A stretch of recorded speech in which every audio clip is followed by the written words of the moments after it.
Si Ivana Alawi, isang sumisikat na YouTube star, ay matagal nang hinahangaan si Marian Rivera. Habang lumalaki ang kanyang channel, pinangarap niyang makipagtulungan sa aktres na labis niyang hinahangaan. Sa wakas dumating ang pagkakataon at hindi mapigilan ni Ivana ang kanyang kasiyahan.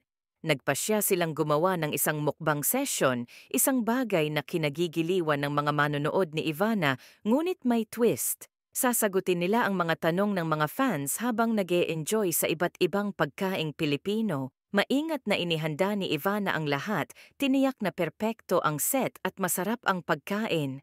Gusto niyang maging walang kamali-mali ang lahat para kay Marian. Sa araw ng shoot, dumating si Marian na may daladalang kagandahan at init ng loob. Bagaman starstruck, mainit na sinalubong siya ni Ivana. Umupo sila sa harap ng camera, may mga pagkain sa pagitan nila at sinimula ng session. Hi everyone! Welcome back to my channel. Today I have a very special guest with me, someone I've admired for so long. Please welcome the one and only Marian Rivera. Inanunsyo ni Ivana, halos hindi mapigilan ang kanyang excitement. Ngumiti at kumaway si Marian sa camera. Hi everyone! Thanks for having me, Ivana. Habang kumakain at sumasagot ng mga tanong, naging natural ang daloy ng usapan. Pinag-usapan nila ang mga pinakakatangi-tanging sandali sa karera ni Marian, ang kanyang pamilya, at kung paano niya nababalanse ang trabaho at personal na buhay. Ang mga kwento ni Marian ay parehong inspirasyonal at nakakataba ng puso at lalong humanga si Ivana sa kanyang idolo. Habang tumatagal ang session, binasa ni Ivana ang isang tanong mula sa isang fan. What advice would you give to someone who looks up to you and wants to follow in your footsteps? Tumigil si Marian na tila nag-iisip. You know, it's not always easy. There are a lot of challenges along the way. But if you believe in yourself and stay true to who you are, you can overcome anything. And always remember to be kind, no matter what. Naramdaman ni Ivana ang pamimigat ng kanyang lalamunan. That's so beautiful, Marian. Thank you. Habang nagpatuloy sila, nagdesisyon si Marian na magbahagi ng isang personal na kwento na hindi pa niya naikwento sa publiko. Tungkol ito sa isang panahon noong maaga pa sa kanyang karera kung kailan halos sumuko siya dahil sa matinding kritisismo at pagdududa sa sarili. But then I remembered why I started. It was because I loved acting and wanted to make people happy. That's what kept me going, sabi niya, may luha sa kanyang mga mata. Hindi napigilan ni Ivana ang umiyak.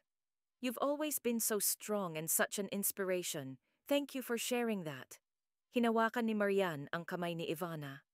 Thank you, Ivana. And you know, you're an inspiration too. Your journey is just beginning, and I can see you're going to do amazing things.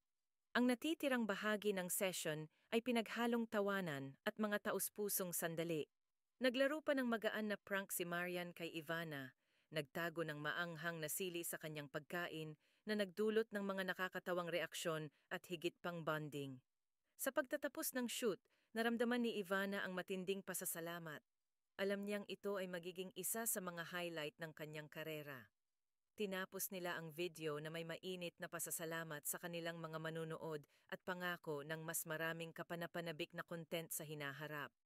Nang mai-upload ang video, mabilis itong nagkaroon ng milyon-milyong views. Gustong-gusto ng mga fans ang tunay na koneksyon sa pagitan ni Ivana at Marian at puno ang video ng mga komento na pinupuri ang kanilang pagiging totoo at ang emosyonal na lalim ng kanilang usapan. Dumami ang subscribers ng channel ni Ivana at ang kolaborasyon kay Marian Rivera ay naging isa sa pinakapinahalagahang episode. Hindi lamang tungkol sa kasiyahan at pagkain ito, kundi tungkol sa nabubuong pagkakaibigan at inspirasyon na naibahagi nila sa kanilang audience. Alam ni Ivana na nakatagpo siya ng panghabambuhay na kaibigan kay Marian at ang karanasang ito ay nagpapatibay sa kanyang determinasyon na patuloy na magtrabaho ng mabuti at abutin ang kanyang mga pangarap tulad ng payo ni Marian. Ang kwento ng Pinaiyak Ako ni Marian Rivera ay naging patunay sa kapangyarihan ng tunay na pakikipag-ugnayan at ang epekto ng mga taus-pusong sandali sa digital na panahon.